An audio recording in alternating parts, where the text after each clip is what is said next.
창세기 4장, 대학성경 창세기 4장 9절에서 15절까지 있습니다.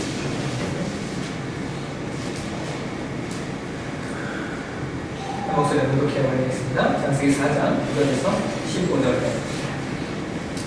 여호와께서 가인에게 이르시되 내 아들이 어디 있느냐? 그가 이르되 내가 알지 못하니라. 내가 네 아들을 지키는 자니까. 이르시되 내가 무엇을 하느냐? 내 아버지 빗소리가 땅에서부터 내게 호소하느냐? 땅이 그 입을 벌려 내 손에서부터 내 아버지의 피를 받았은즉 내가 땅에서 저주를 받으니 내가 하늘이라고 땅에 다시는 그 혈육을 내게 주지 아니하시오. 너는 땅에서 피하며 피하는 자가 되라. 가인이 여호와께 이르되 내 죄벌이 자기가 너무 무거우니까 주께서 오늘 이 시면에서 나를 쫓아내시는즉 내가 주의 낯을 배웠지 못하니 내가 땅에서 피하며 피하는 자가 될지라. 너를 나를 만나는 자마다 나를 죽이겠나이다. 여호와께서 그에게 이르시되 그렇지 아니하다. 가인을 죽이는 자는 너를 70년이나 받으리라 하시고 가인에게 피를 주사 그를 만나는 모든 사람에게서 죽임을 면하게 하시니라. 아멘. 오늘의 말씀을 가지고 상처는 상처로 받는다라는 말씀을 나누어가겠습니다. 지난 시간에 우리는 가인이 동생 아벨을 죽이게 된 배경을 살펴보았습니다. 가인이 동생을 죽이게 된 배경에는 그가 성장하면서 갖게 된 여러 가지 상처들이 원인이 되었음을 우리는 보았는데요. 가인은 부모인 아담과 하와의 기대 속에서 태어났지만 그 기대를 충족시키지 못하였고 더불어 아담과 하와가 가지고 있었던 아픔과 상처를 그대로 전이받게 됩니다. 자신들의 죄로 말미암아 수치심을 알게 되고 에덴 동산을 잃어버린 아담과 하와는 타락으로 말미암아 엄청난 환경적 변화를 겪게 되고 그 속에서 가진 많은 아픔들이 그대로 그들의 첫 아들인 가인에게 전가가 됩니다. 부모의 상처를 전가받고 더불어서 부모의 기대를 채울 수 없는 상황에 처해 있었던 가인은 상처받은 사람으로서 그 속에 마음속에 분노를 품고 성장하게 됩니다. 가정이 건강하지 못해서 만들어지는 가정의 모습을 가리켜 보이는 엮이는 가정이라고 이야기를 합니다. 가정이 가정으로서 순기능을 해야 하는데 그렇지 못하기 때문에 엮이는 가정이라고 말하는 겁니다. 우리는 숨기는 가정이 어떤 것이고 엮이는 가정이 어떤 것인지 그 특징들을 좀 알아야 될 필요성이 있습니다. 먼저 숨기는 가정의 특징은 숨기는 가정의 특징은 문제가 없는 가정을 이야기하는 것이 아닙니다. 이건 어느 가정이나 다 문제가 있습니다. 오히려 우리 가정은 문제가 없어요 라고 말하면 그것이 문제일지 모릅니다. 어느 가정에는 문제가 있는데요. 중요한 건 어느 가정에 문제가 있지만 숨기는 가정은 그 문제를 해결할 수 있는 능력을 갖고 있다는 겁니다. 왜냐하면 숨기는 가정은 어떤 가정에 어떤 문제가 생겨나면 그것을 적절하게 표현할 수 있는, 그러니까 의사소통이 가능하고 가정 안에서 감정 표현이 적절하게 이루어진다라고 하는 겁니다. 문제가 없는 것이 아니라 문제가 있는데 그 문제를 가지고 그것을 의사 표현할 수 있고 적절하게 그 문제를 표현할 수 있는 감정 표현이 잘 이루어지는 가정이 어떤 가정이냐? 숨기는 가정이라고 합니다. 의사소통을 통해서 문제들이 효과적으로 대처되고 그래서 문제를 해결해 가는 겁니다. 또한 숨기는 가정의 두 번째 특징은 가정 안에 원칙과 룰, 규칙이 있다라고 합니다. 규칙, 원칙과 규칙이 있습니다. 그런데 이 원칙과 규칙은요, 과도해도 문제지만 그것이 없어서도 문제입니다. 그러니까 원칙과 룰이 없을 때 생기는 문제 중에 하나가 뭐냐면, 여러분 들어보셨잖아요. 경계선 장애라고 하는 것이 생깁니다. 그러니까 원칙과 룰이 없을 때. 가정 안에서 원칙과 룰이 없게 되면 자신이 책임져야 될 것, 혹은 자신이 해야 할 것, 혹은 자신이 하지 말아야 할 것에 대한 것을 모르게 되어지는 문제가 생깁니다. 자신이 하나의 인격체로 책임을 지고 세워져야 되는데 그런 가정 안에서의 원칙과 규칙과 룰이라고 하는 내용이 없게 되어지면 나 스스로 나 자신을 세우는 것이 아니라 늘 누군가에게 의존하고 늘 누군가에게 기대는 습성들을 갖게 됩니다. 왜냐하면 그 원칙과 룰을 통하여서 자립하는 것을 배우지 못했기 때문입니다. 또 이 경계선 장애를 앓는 사람들의 가장 특징 중 하나가 뭐냐면 이 누군가에게 의존해야 되니까 누군가에게 버림받는 것을 상당히 두려워합니다. 그러니까 내 주위에 언제나 사람이 있기를 원하고 그 사람이 있어야 어떤 사람들이 있어야만이 안정감을 얻는 사람들인데요. 근데 문제는 뭐냐면 여러분 사람 주변에 늘 사람들이 있어야 됩니다. 근데 이 경계선 장애를 앓는 사람들의 문제가 뭐냐면은 그럼 그 사람들과 아름다운 관계를 쌓아가야 되는데 관계는 쌓지 못하고 이 사람이 날 떠나갈까 안달복달 관계를 형성하지 못하고 이 사람이 혹시나 나를 버릴까라고 하는 두려움을 갖고 살다 보니까 이 늘 불안해하는 심리들이 그 안에 작용을 합니다. 그러다 보니까 어떤 문제들이 생기냐면 관계가 관계로 이루어지지 않고 대부분 충동적이라는 말은 이 말은 그 사람이 나한테 어떻게 반응하는가를 모아서 관계가 형성되어야 돼요. 그러니까 지금 어떻게 말하면 지극히 그거 있지 않습니까? give and take라고 합니다. 내가 이만큼 줬으니까 당신 나에게 이만큼을 줘야 됩니다. 만약 그것이 반응이 오지 않을 때는 그 분노가 이런 이제 장애를 앓는 것이 경계선 장애인데, 그래서 이제 이런 사람들의 특징이 뭐냐면 분노가 그 분노 조절이 잘 안 됩니다. 그러니까 쉽게 화를 내고 또 쉽게 부딪히게 돼요. 공격적인 말과 행동을 일삼게 되는 것이 이제 경계선 장애를 앓는 분들의 가장 큰 특성인데요.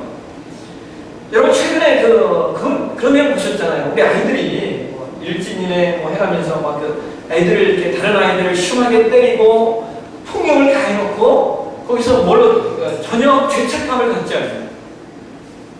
사람을 때려놓고도 그것에 대한 죄책감을 갖지 않는 이런 모습들이 사실은 크게 보면 자신을 제어할 줄 모르는 성향 속에서 나온 것들이기 때문에 이것이 다 경계선 장애 쪽에 속하는 정신적인 질병들입니다. 근데 또 동시에요, 뭐가 있냐면 가정 안에 형성된 규칙과 원칙은 또 과도해서도 안 됩니다. 그러니까 이 가정 안에 형성된 규칙과 원칙이라는 것이 너무 과도하면 어떤 문제가 생기냐면 가정 안에 그 수용과 격려라고 하는 정서적 친밀감들이 사라져버립니다. 이 대표적인 예가 여러분 기억하십니까? 신창원 기억하세요? 신창원. 타국으로 유명해졌던 그 사람이 범죄가 126가지인가 범죄를 126가지인가를 지었대요. 근데 이 사람이 타국에서 유명해지면서 사람들이 그의 과거, 그의 가정사를 이렇게 들춰봤을 거 아닙니까? 근데 이 신창원 씨가 성장하는 과정 속에 초등학교 1학년 때 어머니를 잃었습니다. 그래서 이제 혼아버지 밑에서 막내로 이렇게 성장을 했는데요. 근데 우리 부모님은 그거 있잖아요. 그런 얘기 하잖아요.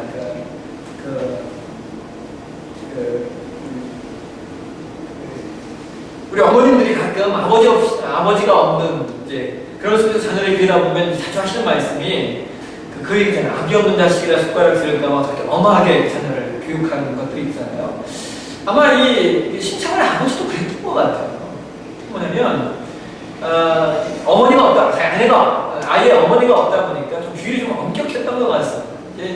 이 신창원이가 15살 때 첫 번째 소년원에 가는데요. 이 신창원을 경찰에 신고해서 소년원 가게 만든 게 누구냐면 아버지입니다. 아버지가 이 신창원이가 뭔가를 훔쳐왔는데 그 버릇을 고친다고 아들을 경찰서에 신고해가지고 소년원에 들어가 버리게 만든 거예요. 그러니까 이 신창원이가 뭐예요? 감옥에 들어가서 소년원에 들어가서 뭘 배웠겠습니까? 그때부터 전문적인 그거 배우는 거죠. 감옥에서 배울 수 있는 게 뭐겠습니까? 우리가 감옥 들어가면 더 나쁜 것을 배우고 나오지 않습니까? 그게 그의 인생이 된 겁니다. 여러분 그거 아시잖아요. 사람이 범죄를 지어 도망다니는 사람이더라도요, 그 가족만은 그를 숨겨주거나 보호해줄 수 있습니다. 이 범죄자 은닉죄가 적용되지 않는 범위가 누구냐면요, 가족입니다. 가족. 교제가 그 범위 안에 들어가지가 않습니다. 법에서 뭐라고 말하냐면 가족 간의 특수성을 인정하여 처벌하지 않는다라고 말하고 있습니다. 그러니까 가정은 그만큼 특수성을 가지고 있다라고 하는 거예요. 아무리 그 사람이 범죄자라 하더라도 뭡니까, 그죠? 내 새끼고 내 자녀인 겁니다. 그러니까 그런 특수성, 이 아주 특별한 특수성을 가진 것이 그 가정인데, 가정 안에서 원칙과 룰이 너무 과도하면 수용과 격려와 정서적 친밀감을 가질 수 없기 때문에 이 과도한 규칙은 안 된다라고 하는 거죠. 동시에 뭡니까? 규칙이 없어서도 안 된다라고 하는 거예요. 우리가 이제 기억을 하셔야 돼요. 미국 연방정부에서 미국에 우리나라는 가족부가 여성 가족부 이렇게 되어 있는데, 미국에는 뭐 가정생활부 이런 식으로 되어 있는 명칭이 정확하지 않습니다. 그런 그 연방정부가 한 리서치 회사와 이렇게 연합해가지고 조사를 했고요. 아주 광범위하게 아주 이제 정부가 주도한 이제 조사니까 얼마나 방대한 자료와 광범위한 조사를 내겠습니까? 그래서 건강가정의 특징을 조사를 했더니 건강가정에는 공통적으로 6가지 특징이 있더래요. 거기서 말하는 게 뭐냐면요. 조사 내용이 뭐냐면요. 가정을 강하게 하는 방법이라고 하는 주제를 가지고 조사를 했는데, 건강가정은 6가지 특징이 있대요. 첫 번째가 뭐냐면 가족 그룹으로서의 헌신이 있더래요. 헌신. 그러니까 개개인뿐만 아니라 그룹, 가족을 뭐라고 생각하는 게 공동체라고 생각합니다. 그러니까 나 혼자 개인이 아니라 너와 나는 뭐예요? 혈연 공동, 운명 공동체라고 하는 그런 어떤 그런 사상을 가지고 서로가 서로에게 헌신하더라고요. 그래서 여러분, 부모는 자녀를 위해 헌신하고 또 자녀는 부모의 영광을 위해 살고, 그죠? 서로 헌신하는. 두 번째 건강가정의 특성은 뭐냐면 함께 시간을 많이 보내더라는 거예요. 가족 간에. 그러니까 서로가 헌신되어 있다라고 하는 건 가족 전체가 얼마나 함께 시간을 보내느냐, 그것이 질적이든 양적이든 얼마나 시간을 함께 보내느냐가 중요하다라는 거예요. 건강한 가정은 그 특징이 뭐냐면 가족 간의 시간을 함께 보내는 시간이 많다라는 거예요. 그다음에 세 번째 특징이 있는데요. 세 번째 특징은 뭐냐면 가정 안에 뭐가 있냐면 감사의 표현. 감사의 표현이 여러분 여기서 말하는 감사의 표현이라고 하는 건요, 좋을 때, 기쁠 때, 그런 일에 감사의 표현을 한다라고 하는 것이 아니라, 뭐라고 표현하면 이렇게 표현하겠습니다. 비록 갈등 중에 있더라도라고. 건강한 가정은 비록 갈등 중에 있더라도 서로에게 뭐 한다는 거예요? 감사의 표현을 하고 긍정적인 표현을 전달한다라고 하는 거예요. 그러니까 화가 나도 어떤 말을 않는 거예요? 파괴적인 말을 않는 겁니다. 이해하시겠습니까? 아무리 속상하고 화가 나도 아내에게, 자녀에게 파괴적이거나 또 그런 상처를 주는 말들을 않는다라고 하는 거예요. 예전에 어떤 집사님이 저한테 그런 얘기를 하셨거든요. 그 집사님은 이혼하자는 얘기를 자주 하신대요. 남편이 뭐 좀 이제 이건 이혼하자 라는 얘기를 자주 듣는 얘기예요. 그러면서 저한테 그러시더라고요. 목사님, 성도들이 교회에 떠나 있습니다. 이건요, 아내가 남편에게 이혼하자라는 얘기가 똑같대요. 저한테 그러시더라고요. 그래서 그런가요? 제가 무슨 은민적이 있는데, 그러니까 그러면서 저를 위로하시더라고요. 이 교회 떠난다고 하면 그냥 그렇게 받아들이시라고, 이렇게 아내가 남편에게 이혼하자라는 얘기하고 똑같다고. 근데 사실 저는 잘 용납이 안 됐어요. 왜냐면 저는 적어도 지금까지 한 번도 아내에게 이혼하자는 말을 해본 적이 없거든요. 그러니까 용납이 안 되는 거예요. 이해가 안 되는 거예요. 여러분은 어떠신가요? 이혼하자는 얘기 들어보신 적 있으십니까? 없으시죠? 없으시죠? 있으세요?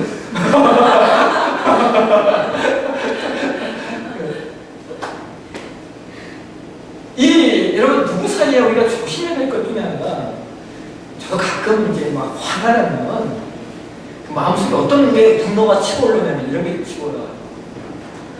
내가 지금 이 말을 하던 이 사람이 가장 마음 아픈 말. 네? 지금 내가 이 말을 표현해서 이 사람의 마음을 가장 아프게 할 말이 뭘, 그 말이요 생각하자마자 그냥 떠올라요. 치고 올라와요. 내가 지금 이 사람, 그 표현이 이거예요. 가장 상대방의 마음을 훈련하는.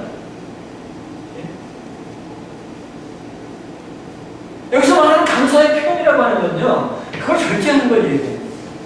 그러니까 뭐가 있는 겁니까? 적어도 가이드라인이 있는 거예요. 내가 아무리 화가 나도 속상해도 라고 하는 가이드라인, 절대로 하지 않겠다라고 하는 그 말, 이런 말은 절대로 표현하지 않겠다는 가이드라인이 있는 것이고요. 동시에 그것을 멈추는 것, 그게 뭡니까? 감사의 표현이에요. 여러분들, 구약성경의 그 원칙 가운데 여러분, 그 눈에는 눈, 이에는 이라고 하는 원칙이 있지 않습니까? 기억나시죠? 여러분 들으시기에 눈에는 눈, 이에는 이 그러면 얼마나, 야, 이거 좀 성경이 좀 너무한 거 아닌가? 이렇게 느껴지지 않습니까? 근데요, 눈에는 눈, 이에는 이는요, 오히려 그 어떤 그 나에게 그러니까 죄를 범한 사람들을 보호하시기 위한 하나님의 계획인 겁니다. 이해하시겠습니까? 죄진 사람을 보호하는 하나님의 원칙이 눈에는 눈, 이에는 이예요. 왜 그러냐면 우리 인간은요, 예? 저희들은 눈에는 눈, 이에는 이만큼 그것만큼 보복하지 않습니다. 더하면 되겠지. 인간은 누가 나에게 팔 하나 부러뜨리면요, 인간은 그 사람의 팔 두 개를 터뜨려야 속이 시원한 것이 인간의 마음입니다. 누가 나의 다리 하나 부러뜨리면 그 사람의 다리 문제 두 개를 다 부러뜨려야 마음이 시원한 것이 인간 안에 일어나는 복수심이다라고 하는 거예요. 그래서 성경이 구약성경에 눈에는 눈, 이에는 이 표현이 뭐냐면 오히려 범죄한 사람을 보호하시기 위한 하나님의 방법이라고 하는 겁니다. 이해되시죠? 그러니까 우리가 심한 말을 하지 않는 것, 이것 자체가 서로를 보호하는 거예요. 그래서 건강하려면 세 번째, 감사의 표현이 있다라고 합니다. 비록 갈등 중 있더라도 서로에게 긍정적인 표현을 쓰더라는 거죠. 서로에게 긍정적인 표현. 그러니까 네 번째가 뭐냐면요, 건강한 가정의 네 번째 특색은 뭐냐면 갈등 해소가 잘 되는 거예요. 갈등의 해소가 잘 되는 거예요. 모든 그 가정은 여러분, 갈등과 상처와 분노와 거절감을 가정 안에서 경험합니다. 상처가 없는 가정이 없고요, 분노가 없는 가정이 없고, 갈등이 없는 가정이 없고, 거절감이 없는 가정이 없습니다. 그런데 건강한 가정의 특징은 아까 제가 말씀드렸듯이 정직한 의사소통의 기술들을 사용해서 갈등을 잘 해결하더라는 거예요. 그리고 갈등의 그 시간이 오래 가지 않더라는 거예요. 오래 가지 않더라. 그러니까 그 갈등의 시간이 얼만큼 짧아지는가, 그리고 갈등의 시간을 어떻게 적절히 마음속에 품지 않고 살아가느냐, 이것이 이제 건강한 가정을 형성하는 네 번째 조건이라고 합니다. 그러니까 다섯 번째 조건이 뭐냐면요, 갈등 해소와 연결되는 거예요. 건강한 가정은 아까 말씀드렸듯이 의사소통이 있다는 거예요. 의사소통. 근데 여기서 말하는 의사소통은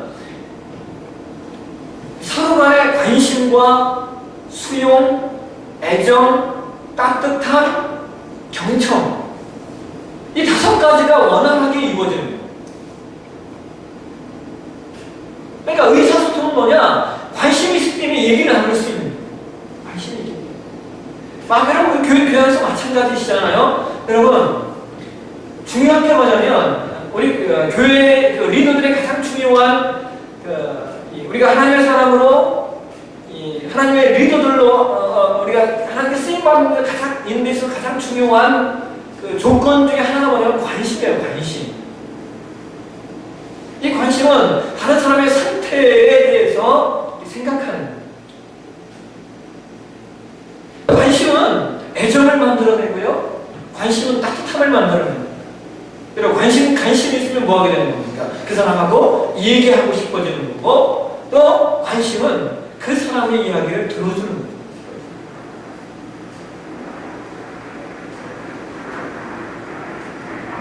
이 다섯 가지 원리, 그러니까 관심, 수용, 애정, 따뜻함, 경청의 원리가 적절하게 이루어지는 가정이 의사소통이 잘 되는 가정이고 그 가정들은 건강하다라는 것입니다. 그럼 여섯 번째, 건강한 가정의 특성의 여섯 번째 내용이 뭔지 아십니까? 여러분 저는 이것이 좀 정말 특이한 내용이었어요. 뭐냐면 건강한 가정의 여섯 번째 특징이 뭐냐면요, 신앙적으로 헌신된 가정들이 건강하다라는 거예요. 물론 그 조사에서는요, 미국이라는 나라가 기독교 국가이기도 하지만 동시에 이제 종교 자유가 있는 나라잖아요. 그러니까 이렇게 얘기를 합니다. 종교에 상관없이라고 하는 전제를 물론 붙였습니다. 그러니까 종교에 상관이 없이라고 하는 전제를 붙이긴 했지만 건강한 가정은 가족과 개인이 강한 신앙적 헌신을 한 가정이 그렇지 않은 가정들보다 훨씬 더 행복스럽고 만족스러우며 건강하다는 겁니다.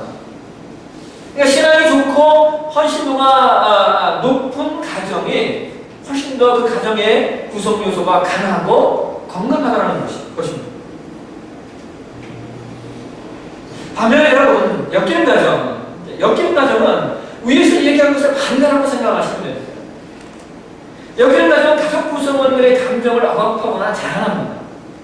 명백한 문제가 있음에도 불구하고 공개적인 대화를 회피해요. 그래서 그 가족 간에 뭐가 만들어지고 있냐면 말하지 말라가 만들어졌어요. 말하지 말라. 여러분 왜 말하지 말라가 형성됩니까? 말하면 시끄러워지니까. 그걸 드러내고 말했을 경우에는 가족 분위기가 시끄러워지고 가족 분위기가 어려워지기 때문에 그냥 다 묻어두는 거예요. 이중적인 신앙을 사는 가정들의 가장 어려운 점이 이 부분입니다. 이해되시죠? 이중적인 신앙을 사는 가정들. 여러분, 있습니다. 그죠?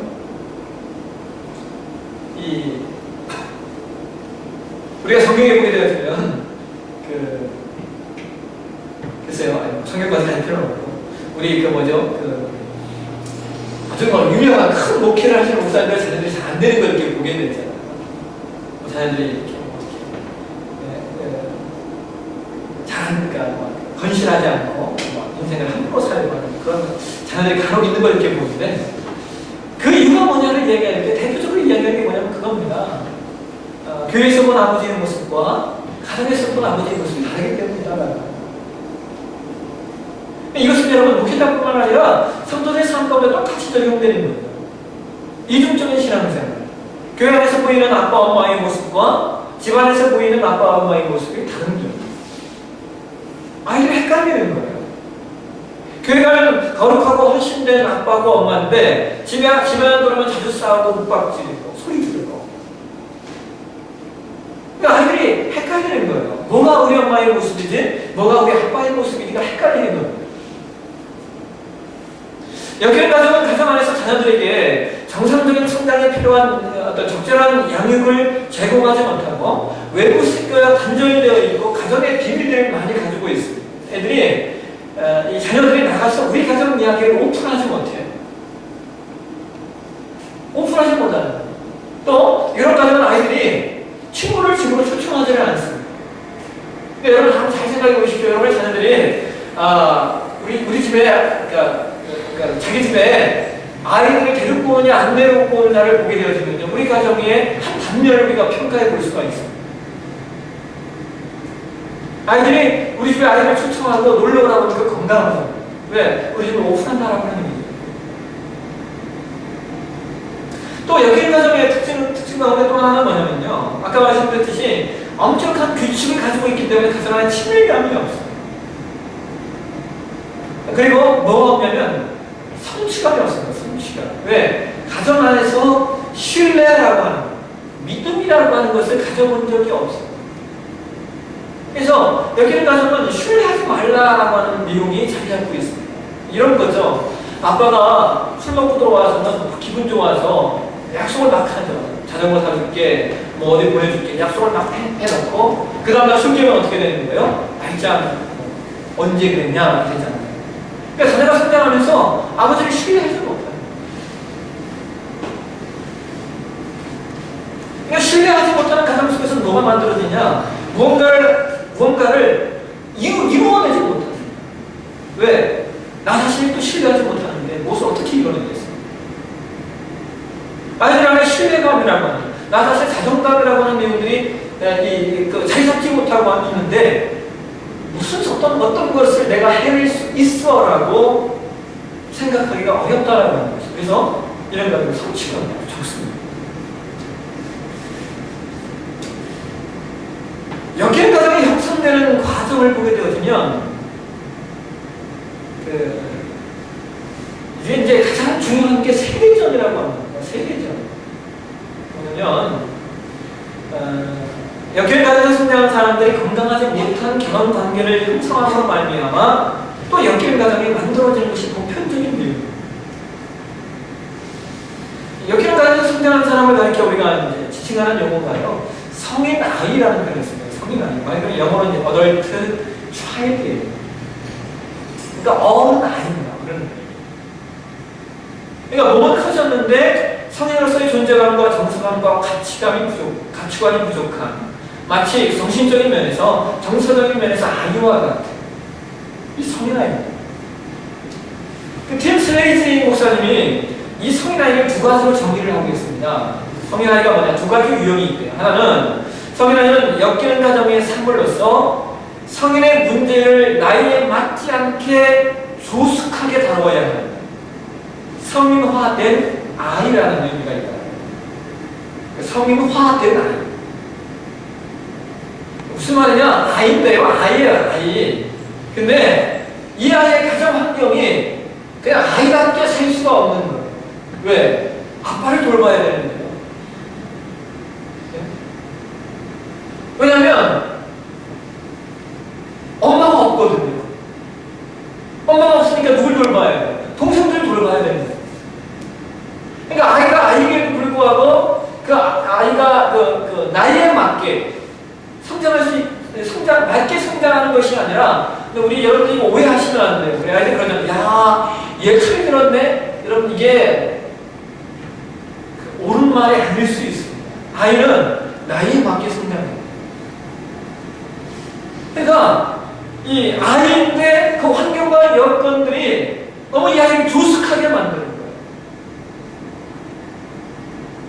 이것이 성인 아이를 만들어내는 조건이 된다는 거예요.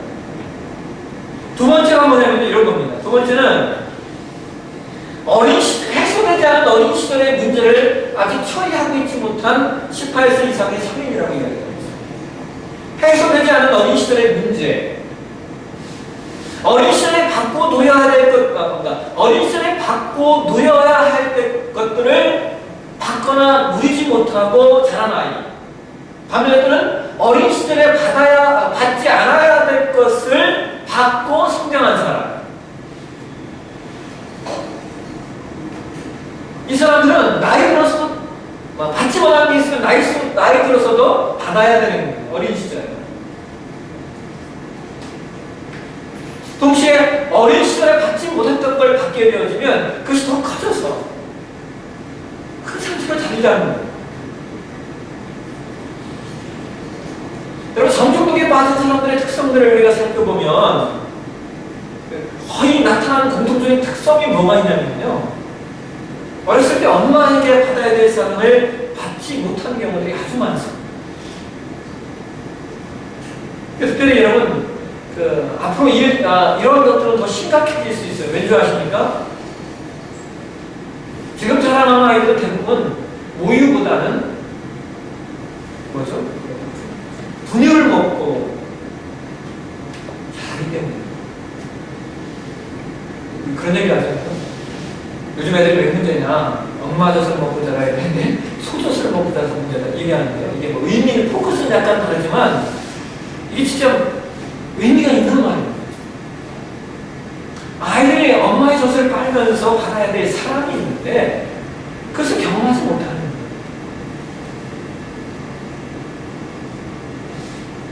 앞으로 아기 낳으실 때 반드시 될 수 있으면 모유 먹이시오. 혹시라도 모유를 주지 못하셨던 분들은 회개하시고 지금이라도 줄 수 있는 사람은 더 크게 주셔야 돼요. 15세 소개해 주셨다고요? 모유를 먹이죠. 중요한 아이를 안고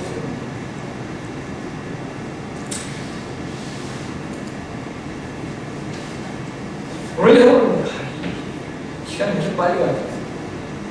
물론 이 얘기도 안 했는데 8시 반이가 넘어가고 있어요.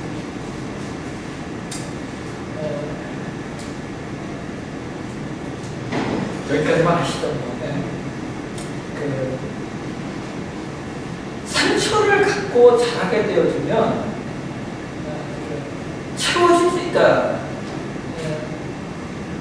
그 나이 때 반드시 가져야 될, 채워야 될 것들이 있는데 그것이 채워지지 않으면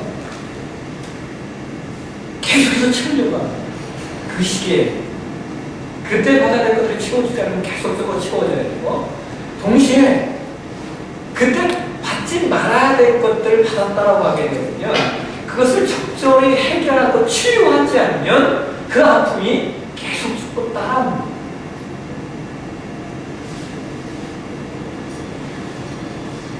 이런 게 있죠. 우리 예전에 지금도 그렇죠. 간혹 그런 경우도 있지 않습니까?